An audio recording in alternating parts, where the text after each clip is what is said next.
Le mois de septembre a été anormalement, j'ai envie de dire, un très bon mois sur la bourse, là où normalement c'est le pire mois de l'année. Cette année, ça a été probablement un des meilleurs mois avec, pour mon portefeuille, pour l'exemple, plus 6,69% sur le mois contre 3,25% pour le S&P 500. Donc aujourd'hui, ce qu'on va faire, c'est qu'on va aller faire une tier list d'entreprises sous-valorisées, survalorisées, juste prix, un peu cher, spéciale action européenne, action PEA. J'ai eu de nombreux commentaires sous la dernière tier list de la semaine dernière de personnes qui voulaient des entreprises européennes. Donc j'ai sélectionné dans les commentaires une quinzaine d'actions européennes éligibles, je pense pour la plupart, au PEA qu'on va classer aujourd'hui. On va également parler de ce post de Charlie Bilello. Il a fait deux posts, un sur la valorisation du S&P 500 qui historiquement depuis les années 2000 on est sur le plus haut price to sale ratio qu'on ait pu avoir et également ici sur les différents drawdowns qu'il y a eu sur le S&P 500 depuis 1928. Donc on a pas mal de choses à aborder dans la vidéo du jour. Juste avant d'aller plus loin dans la vidéo, si vous aussi vous voulez surperformer les indices et investir comme un professionnel sur les marchés et augmenter votre performance, le club Finance Optimale a ouvert ses portes au public. Avant, il fallait uniquement rentrer par candidature. Maintenant, les entrées sont libres. C'est un format que je vais tester pour quelques semaines pour voir si ça détériore la qualité des membres du club ou pas. Si je vois que ça ne la détériore pas, ça restera ouvert. Sinon, si je vois que ça détériore, on repassera sur le modèle avec un entretien téléphonique avant. Donc, vous pouvez rejoindre en cliquant sur le lien qui se trouve dans la description. On se retrouve maintenant directement dans la vidéo. Alors on va commencer avec la performance du portefeuille qui a fait plus 6% sur le mois. Ça a été majoritairement dû à certaines entreprises, bien évidemment, du portefeuille qui sont sur le mois de, on va se mettre sur un mois, gain en pourcentage. On a eu Lam Research qui en un mois a fait plus 49%. On a eu SML qui a très bien performé, mais que j'ai pas en portefeuille. Moi, j'avais choisi Lam Research. Donc, plus 49% depuis que c'est rentré en portefeuille. On est à plus 100 ou 110%.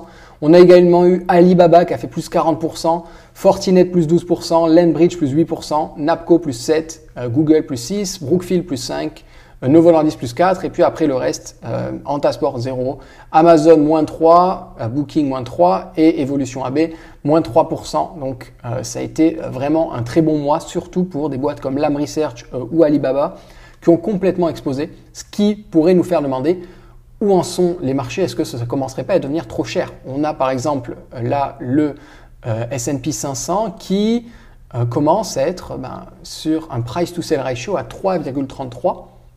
C'est jamais arrivé depuis les années 2000, donc ça commence à faire un petit moment et ça commence à être cher. Alors maintenant, il y a un problème à voir avec le price to sale, c'est que ça prend en compte que le chiffre d'affaires. Donc, on a des entreprises qui n'ont pas forcément augmenté beaucoup leur chiffre d'affaires par rapport à la valorisation, mais derrière, les bénéfices pour beaucoup d'entreprises, et surtout celles qui ont un gros impact dans le S&P 500, c'est des entreprises dont les marges augmentent. Regardez les plus grosses boîtes, prenez Apple, les marges augmentent. Microsoft, les marges augmentent. Amazon, les marges augmentent drastiquement. Alphabet, les marges augmentent. Meta, les marges augmentent. Broadcom, je crois que les marges augmentent aussi. On n'a que Tesla qui a des marges qui diminuent. Mais sinon, pour la majeure partie du top 10, disons, les marges sont en augmentation. Donc forcément, on a un chiffre d'affaires qui grossit moins vite que les bénéfices. Donc c'est pour ça qu'on a un price to sale qui arrive aussi haut. C'est tout simplement parce qu'avant, les marges étaient beaucoup plus faibles qu'aujourd'hui. Ce serait bien, j'ai pas réussi à trouver, mais je pense que si on compare les marges opérationnelles historiques qu'il y avait avant 2000, avant l'arrivée d'Internet et les marges opérationnelles d'aujourd'hui, il me semble qu'on est supérieur en termes de moyenne avec ce qu'on a aujourd'hui. Donc c'est pour ça que je regarde pas trop le price to sale et encore moins le price to sale d'un indice. Mais une chose est sûre aujourd'hui, c'est que ça fait quand même beaucoup d'indicateurs différents qui nous montrent que le S&P 500 est assez élevé. Maintenant, est-ce que c'est si grave que ça? Je trouve que quand on voit ce deuxième graphique, donc toujours du même créateur, bien, on se rend compte que c'est pas si scandaleux que ça. Quand on voit les max drawdown qu'il y a pu y avoir sur le S&P 500, donc les max drawdown sur une année, sur une seule année. Le pire qu'on a eu, c'était 1929 avec moins 56%. Ensuite, deuxième pire, c'était moins 49% en 2008. Et ensuite, moins 46% en 1937, 38, je ne sais plus exactement. Mais quoi qu'il en soit, c'était pas si... c'est-à-dire prendre un moins 50% sur une année, déjà ça arrive très rarement. Ça arrivait que 3 fois, enfin si on prend un plus que moins 40%, ça arrivait que 3 fois depuis 1929, en 100 ans quasiment. Et surtout, à chaque fois ça s'est corrigé si on restait investi plusieurs années. C'est-à-dire pour ceux qui n'investissent que sur un an ou qui ont un horizon d'investissement de moins de 3 ans, effectivement, c'est pas rassurant. Maintenant, pour ceux qui ont un horizon d'investissement de plus de 3 ans, de plus de 5 ans, de plus de 10 ans, en fait, plus votre horizon d'investissement est long, et mieux ça se passe. Parce qu'honnêtement, qui n'a jamais eu dans son portefeuille une entreprise qui fait moins 30%? Moi, personnellement, j'ai déjà eu plusieurs entreprises qui ont fait moins 30% avant de faire du plus 100%. Par exemple, Lam Research, quand je l'ai acheté, j'ai pris un moins 20% avant que ça fasse plus 115%. Ok, j'étais à moins 20% avant. J'ai notre entreprise, Novo Nordisk, pour le moment, je suis à moins 20% dessus. J'ai eu d'autres positions, Napco, qui est aujourd'hui à plus 60% dans mon portefeuille. Avant d'être à plus 60%, c'était à moins 30%. Et c'est allé très vite. Ça, c'est en quelques mois que ça a shifté. Donc, il faut bien comprendre qu'une entreprise, en quelques mois, peut faire un plus 100%, peut complètement se relever et complètement exploser. Donc, je trouve que ça permet de relativiser, de voir ça, que déjà, de 1, il n'y a pas eu tant de drawdown que ça, si énorme, et que les drawdowns, du moins 27, du moins 30%, je trouve que ça va et qu'en plus de ça, c'est pour le marché d'un point de vue global. Si vous faites en sorte d'acheter des entreprises qui ne sont pas surévaluées, qui sont sous-valorisées, leur drawdown sera en général bien plus faible que les entreprises survalorisées. Donc tout ce que vous achetez, par exemple la valorisation du S&P 500 actuellement, elle est à 30 fois les bénéfices. A priori, tout ce que vous achetez à 20 fois les bénéfices, vous risquez d'avoir un drawdown moins puissant que ça. Et si en plus de ça, on ajoute le fait que vous achetez des entreprises de qualité, ce sera encore mieux.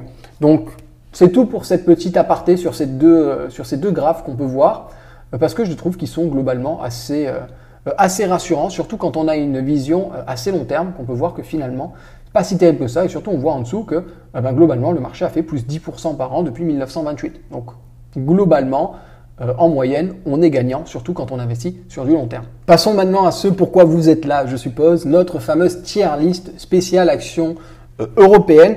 Alors, il faut bien comprendre une chose, c'est que là, on va surtout se concentrer sur la valorisation. On va essayer de valoriser plus ou moins ces entreprises. Il faut savoir que je ne les ai pas toutes étudiées une par une en plein détail pour être capable de faire la valorisation la plus précise, mais ça va être surtout une idée, c'est pour avoir une idée.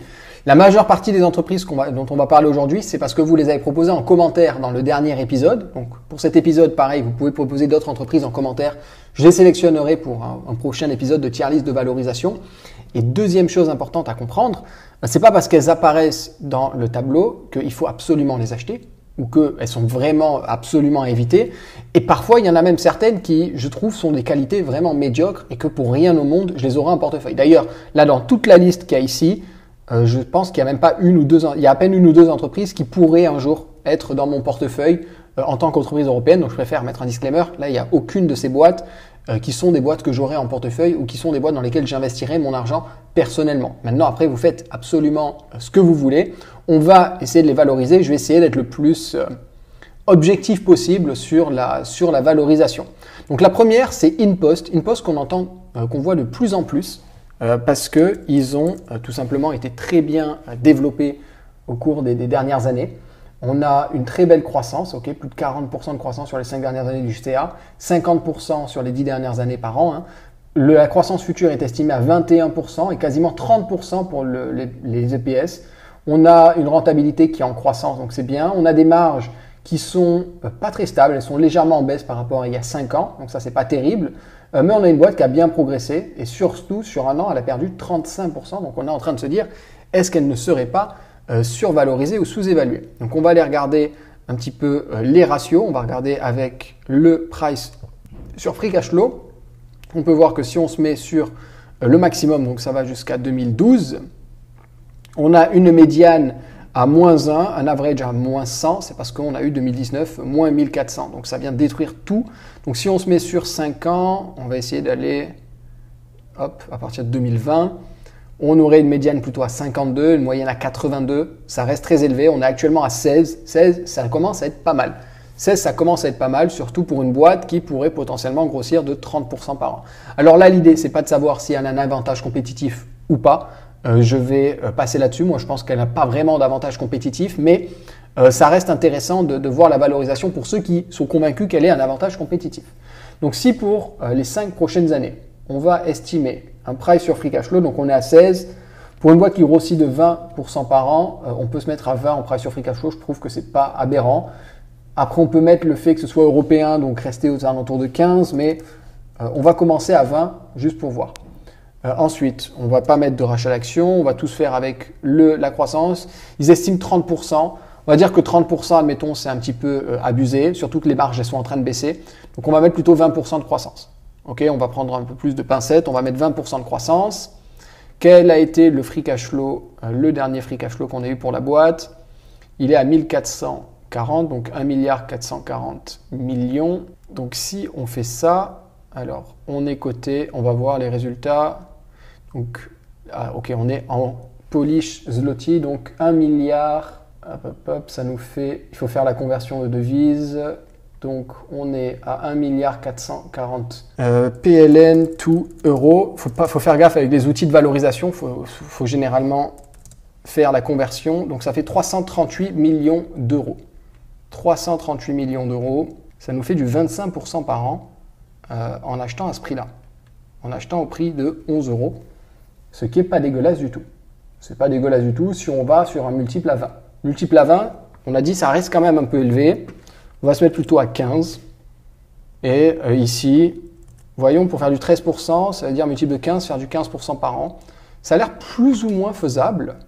Donc j'ai bien envie de la dire, sous-évalué ou juste prix.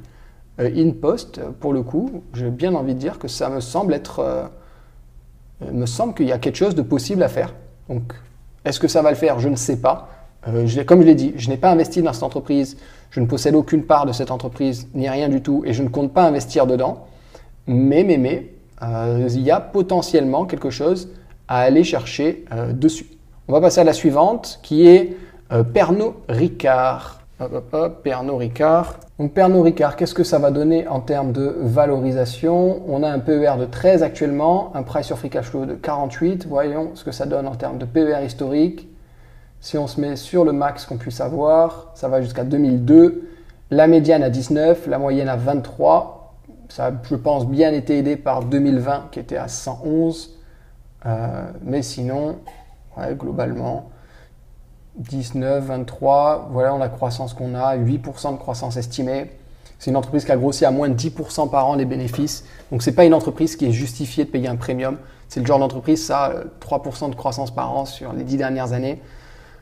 Pour les bénéfices nets par action, croissance estimée à 8%. Donc, c'est une entreprise qui grossit à moins de 10% par an. Donc là, maximum, ça se paye 20 fois les bénéfices si on est très généreux, mais c'est plutôt le genre de boîte qu'on va payer entre 15 et peut-être 18 fois les bénéfices. Donc là, la médiane est à 19. Pourquoi pas? Ok, pourquoi pas? Moi, j'ai mis 15 ici. Moi, je mets 15. Si on a une croissance des bénéfices de 7% par an, avec un PER de 15, on ferait du 13,60% par an.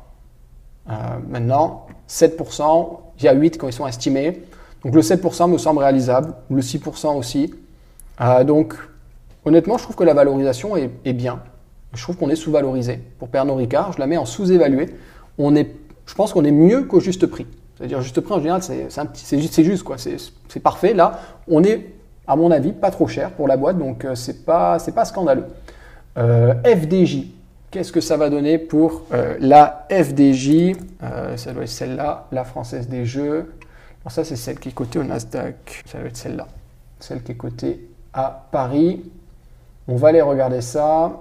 Bon, les chiffres, il y a quand même une croissance pas trop mal, c'est un peu accéléré. Le bénéfice net par action a bien grossi. On a eu une baisse l'année dernière, mais globalement, ça grossit bien.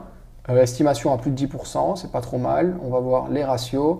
Price to free cash flow, là, effectivement, on est à 8 actuellement, donc ça semble vraiment pas cher. Voyons, le max qu'on puisse aller, c'est 2014. On va se mettre à partir de 2016.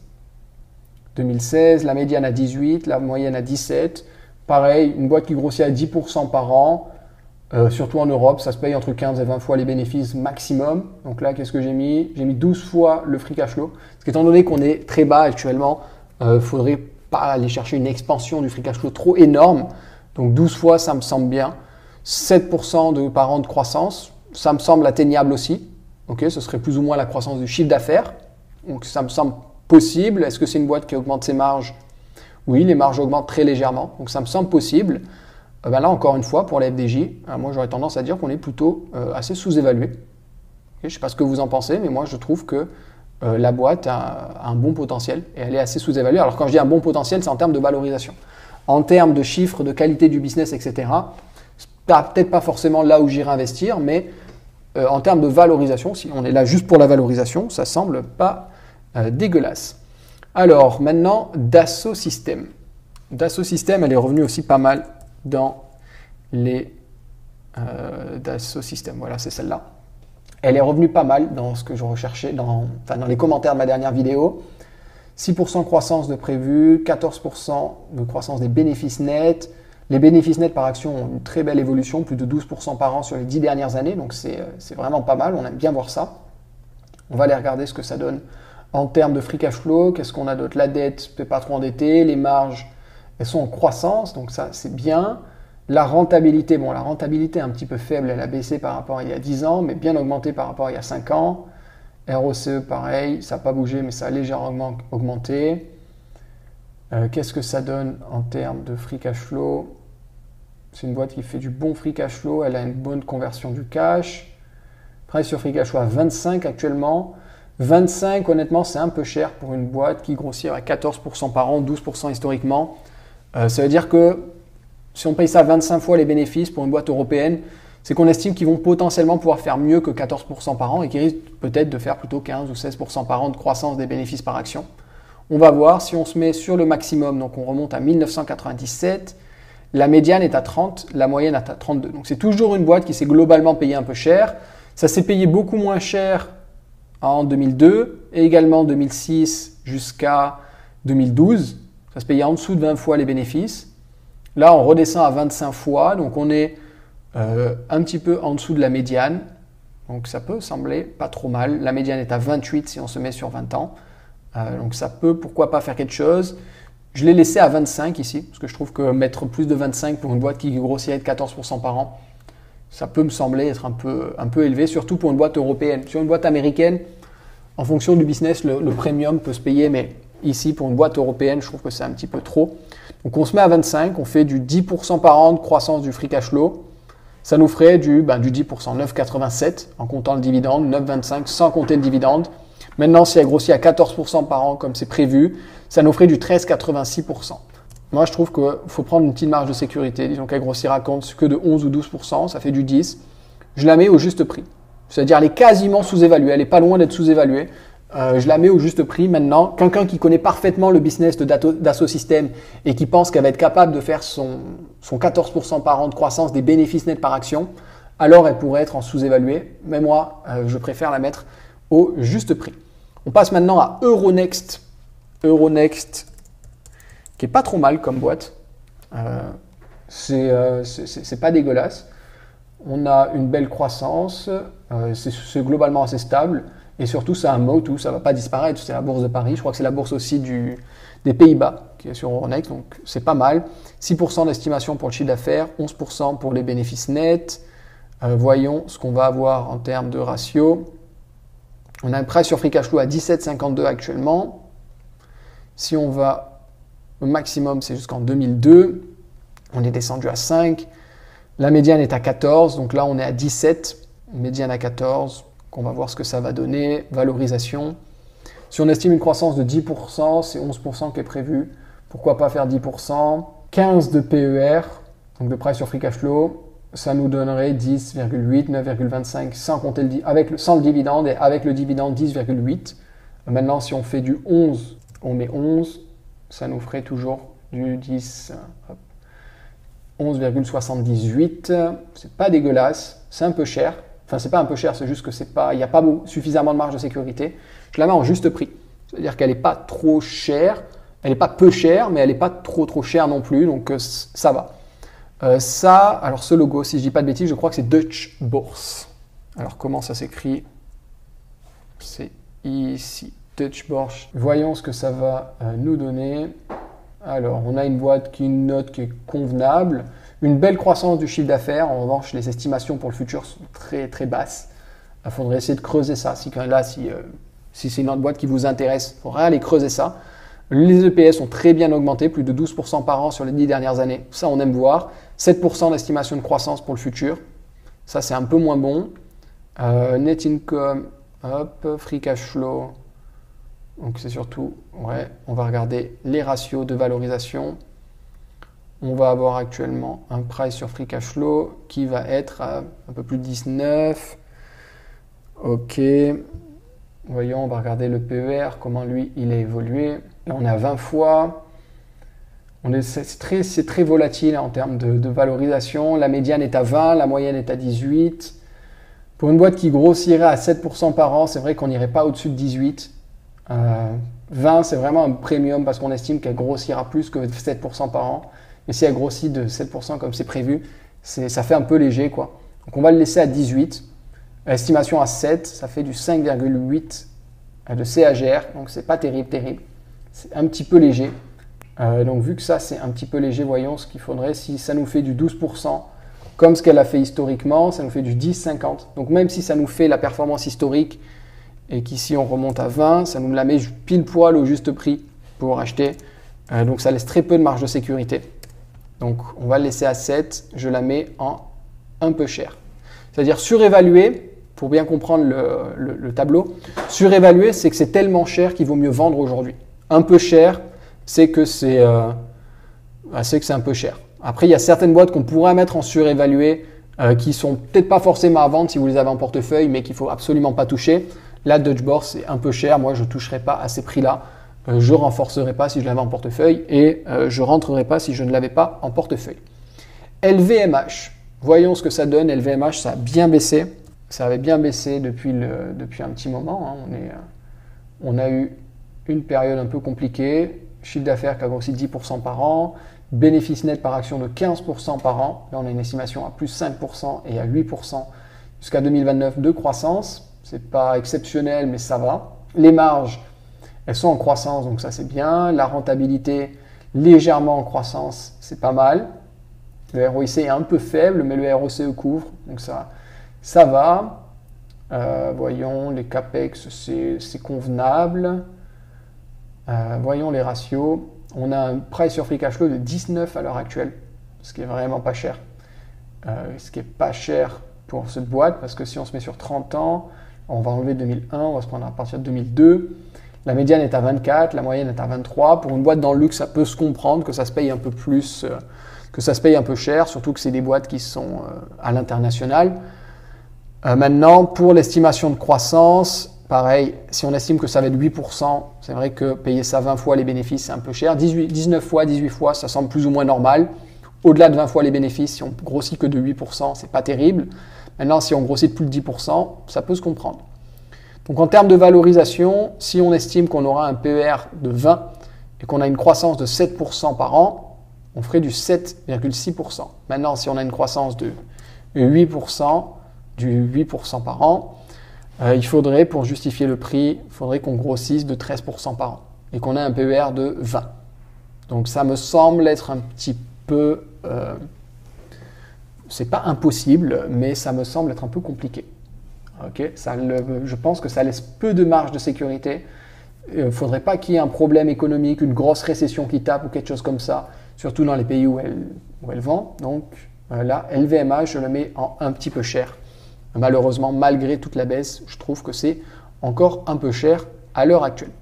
Maintenant, ce N, c'est Nemetschek. Je ne sais pas si je l'ai bien prononcé, si c'est Nemetschek ou Nemetschek. Nemetschek. Alors, qu'est-ce que c'est comme boîte? Software Solution, ok. Très belle note là sur margin. Donc ça, déjà, ça a l'air d'être une boîte de bonne qualité. 14%, 15% de croissance par an du chiffre d'affaires. 19% par an de croissance des bénéfices par action. Estimation à 20, estimation à 13. Donc ça, c'est une boîte qui se paye avec un premium. Hein. Ça, littéralement, vu les chiffres, ça se paye avec un premium. Ça se paye plus de 20 fois les bénéfices. Et ça ne m'étonnerait pas si ça se paye plus de 25 fois, honnêtement. Alors, on va regarder le price sur free cash flow, il est à 36. Donc voilà, il y a un gros premium là-dessus. Le premium va être un peu élevé, surtout quand on voit qu'il y a quelques années, c'était beaucoup plus faible. Si on se met au max, ça va 2002. La médiane est à 16, la moyenne est à 23. Donc, on va se mettre potentiellement à 23, ouais, 20. Allez, on va être gentil, on va la mettre à 23. On va se mettre à 23. Croissance de 18% par an. Ce qui est estimé, c'est à 20. Donc on va mettre ce qui est estimé. Donc même si on prend un scénario où tout va dans le sens avec les estimations, ça fait du 9,73. Donc c'est un petit peu cher parce que ça laisse peu de marge de sécurité. Si on prend maintenant des marges de sécurité, c'est du 7,93. Donc là, pareil, cette boîte, je la mets en un peu cher. Okay, on n'est pas encore au juste prix. Pour moi, on est un petit peu cher. Il y a trop peu de marge de sécurité pour justifier une entrée maintenant. Ferrari.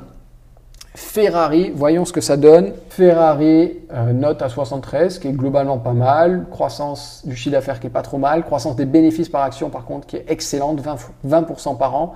En revanche, là, c'est divisé par 2 pour les 4-5 prochaines années, 8% par an d'estimation. Ça fait un petit peu léger. On va voir ce que ça va donner. Les marges, est-ce qu'elles augmentent? Les marges augmentent, donc c'est pas mal. La rentabilité des capitaux, pareil, elle augmente, elle est pas mal du tout. Donc ça, c'est très bien. On va aller regarder la valorisation, les bénéfices. On paye ça quand même 47 fois les bénéfices. Là, c'est un premium qui est un petit peu gros. Alors, je veux bien que c'est Ferrari, que c'est le prestige et tout ça. Mais c'est un peu gros, surtout qu'en 2018, ça se payait 20 fois les bénéfices. Ok, même 2016, 26 fois. 20 fois, donc ça à mon avis en dessous de 30 fois les bénéfices, enfin au-dessus de 30 fois les bénéfices, ça s'achète pas. Surtout si derrière on a une croissance à uniquement 8% et demi par an. Donc on va aller valoriser ça. Là on met 30, vous voyez même en mettant 30, donc en étant généreux, et 10% de croissance par an du free cash flow ou des bénéfices nets, on est à 0,98. Donc là c'est un peu cher, si ça déçoit et qu'on a 8, ça fait ça, et qu'on descend en plus à 25. Ça fait moins 4. Donc là, on est vraiment quand même un peu cher pour la boîte. Est-ce que c'est cher au point de revendre si vous êtes actionnaire déjà de Ferrari? Non. Mais c'est un petit peu cher. Je pense qu'on n'est pas loin vraiment du surévalué. On va juste le mettre dans un petit peu cher. Hermès. Hermès, qu'est-ce que ça donne pour Hermès? On va laisser charger ça. Hermès, qui est une boîte que j'ai en watchlist. Ça fait partie des seules boîtes européennes. Alors on a SML aussi et Novo Nordisk que j'aimerais bien avoir en portefeuille.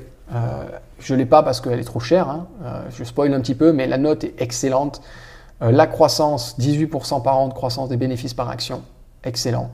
La dette, il n'y a pas de dette. Les marges, super marge et en croissance. La rentabilité, super ROIC, super ROCE en croissance. Donc ça, j'aime beaucoup. On va regarder les ratios. On est sur un price sur free cash flow de 42, quasiment 43. Si on se met sur 30 ans, on voit que c'est une boîte qui s'est jamais payée depuis 2001. Ça s'est jamais payé moins de 30 fois les bénéfices. Okay, on est descendu peut-être de temps en temps à 28 fois très rapidement, mais en règle générale, ça s'est toujours plus ou moins payé 30 fois les bénéfices. La médiane est à 42, la moyenne est à 44. Donc ça, c'est potentiellement une boîte où on peut accepter, pourquoi pas, de payer 35 fois les bénéfices. Si on est généreux là-dessus. Donc en termes de valorisation, si on se met à 30, une croissance de 12% par an, c'est estimé à 9% du revenu, donc avec les marges qui augmentent, du 12% par an, ça semble être faisable. Avec un price sur free cash flow de 30, ça nous ferait du 5% par an à partir de maintenant. Ce qui fait que c'est un petit peu cher. Maintenant, il faudrait l'acheter à 1500 € pour faire du 13% par an. Maintenant, si on monte ça et qu'on arrive à le faire passer à 35, ça nous ferait une fair value à 1700 €, donc il faudrait une baisse de 20%. Donc là, pareil, Hermès, c'est trop cher, c'est un peu cher. C'est pas complètement surévalué au point où il faut fuir et vendre, mais je trouve ça un petit peu cher. Donc qu'est-ce qui va nous rester? Il va nous rester Schneider, L'Oréal, Total, Thales et Air Liquide. Schneider Electric, qu'est-ce que ça donne? C'est une boîte qu'on retrouve beaucoup parce que je crois que c'était, si je ne dis pas de bêtises, Charles Gave qui en parlait beaucoup dans ses podcasts, dans les portefeuilles qu'il avait créés et tout ça. Donc Schneider Electric, voyant la croissance, globalement c'est une croissance assez faible, ok, on a plus ou moins 6% par an, 13% par an des bénéfices nets, ça c'est pas mal, toujours estimé à 13%, on va voir comment ça avance. Le PER, il est actuellement à 32, ouais ça se paye cher. Le premium là ici, on le paye quand même assez cher. Alors, on va enlever 2001. Si on enlève 2001, la médiane à 19, la moyenne à 20. Et donc c'est plutôt ce qu'on va viser, du 20, peut-être 20, ouais on peut viser. S'il grossit à 12, 13% par an, je pense que le premium à 20 se justifie assez bien. Maintenant, voilà, il faut 12, 13%. Allez, on est généreux, on met 13%. Ça fait cher, hein, ça veut dire que le juste prix serait à 159 € pour faire du 13% par an. ce qui est un peu cher. Si on veut faire du 10% par an, le juste prix sera 182 euros. Donc il faudrait faire du moins 27. Donc on est un petit peu cher. Là, le marché estime qu'il y aurait, pour faire du 10% par an, le marché estime qu'il y aurait 20% de croissance. 20% ou alors 15 et ici 25. Ou alors 15% de croissance et 25 en PER. Ça me semble un petit peu abusif. Ça me semble abusif, ça laisse très peu de marge de sécurité. Donc je la mets en un peu cher. Je la mets en peu cher. Je ne la revendrai pas si je l'aurais en portefeuille. Si c'était une boîte que j'avais en portefeuille, je ne pense pas que je la revendrais. Mais c'est vrai que c'est un petit peu cher. Donc ça me semble un petit peu trop de viser ce type de métriques pour aller pour la croissance future. L'Oréal. Qu'est-ce que ça donne pour L'Oréal? L'Oréal Paris. Donc L'Oréal, pareil, globalement une assez bonne boîte qui a grossi pour les bénéfices nets par action, 8% par an. C'est pas exceptionnel, mais ça reste pas trop mal. 8% d'estimation de croissance, 5% pour le chiffre d'affaires, des marges légèrement en croissance, rentabilité en croissance qui est pas mal depuis quelques années, mais c'est pas le top du top. Voyons ce que ça donne en termes de valorisation. Le premium est énorme là. Pour une boîte qui grossit si peu en termes de bénéfices nets par action, je trouve que le premium est assez élevé. Alors on va se mettre à partir de 2002. 28 fois, c'est les médianes. Ça me semble un petit peu élevé. Je pense pas que ça se paye plus que 20, 25 fois. Surtout si ça grossit à 8% par an. Si ça grossissait à 15, pourquoi pas, mais à 8%, c'est 20, 25 fois qu'il faudrait mettre. Donc là, on va mettre 25 fois, on est généreux, croissance de 8%, ça nous fait du 7,68. Si on est moins généreux et qu'on prend plus de marge de sécurité, qu'on se met à 20 ici et qu'on se met à 7 ici, ça nous donne du 2% par an. C'est un petit peu cher. L'Oréal est un petit peu cher, on va le laisser là dans le un peu cher. C'est trop cher. C'est trop cher pour investir, ça laisse trop peu de marge de sécurité et je trouve que les gens s'habituent trop au fait que les PER soient assez élevés. Il ne faut pas oublier que les 10-15 dernières années, l'économie a été très favorable pour la croissance, pour le développement et la bourse a été de plus en plus démocratisée, ce qui fait qu'on a tendance à allouer des PER assez élevés, assez aisément, en estimant que c'est une nouvelle norme pour le marché alors que ça n'en est pas une. Donc il faut faire attention à tout ça. Total Energy, voyons ce que ça donne pour Total Energy. Alors c'est revenu en USD, les déclarations, ça faudra le noter. Croissance des bénéfices par action, on est en NA, ok, estimation à 4%. Et on va aller regarder comment ça a évolué les bénéfices par action. Ah, c'est parce qu'ils ont fait une nouvelle cotation potentiellement, donc on n'a pas les données qui vont plus loin, j'imagine, à cause de leur nouvelle... Je crois qu'ils ont fait une nouvelle sorte de cotation, ce qui fait que ça change certaines datas. On va regarder le net income.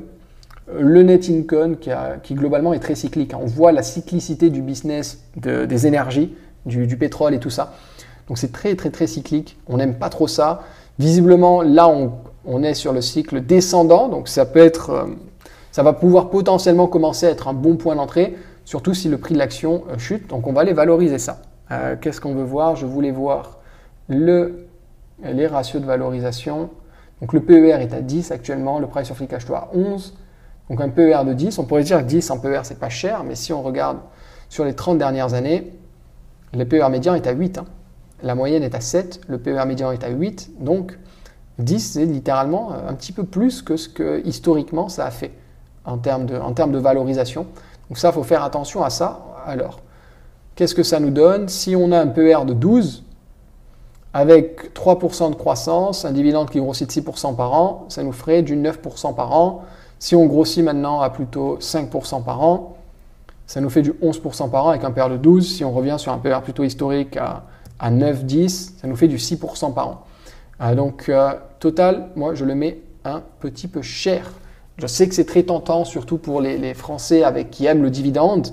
Mais sans dividende, on voit que là, on est à moins 0,5% sans le dividende. À moins 0,05% sans dividende. Donc, avec le dividende, c'est une bonne boîte de dividende, mais malheureusement, c'est un petit peu cher aujourd'hui. C'est le genre de boîte qu'il faudrait acheter bien moins cher.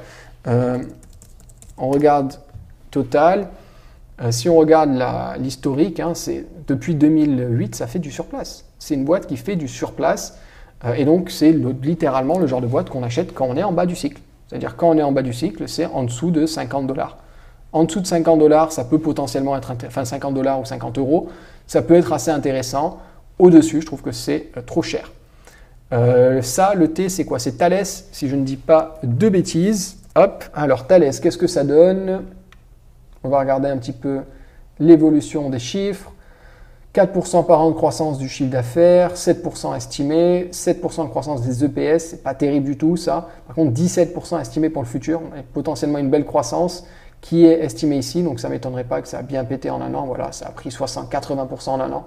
Ça ne m'étonne pas du tout. Les marges qui sont très faibles mais qui augmentent. La rentabilité est très faible aussi mais qui augmente. Donc ouais, bon, la note est justifiée. C'est la croissance qui sauve un petit peu. On va voir ce que ça donne en termes de ratio. Le CAPEX n'est pas trop dégueulasse. La dette est correctement gérée, ça va. C'est surtout la croissance, ouais.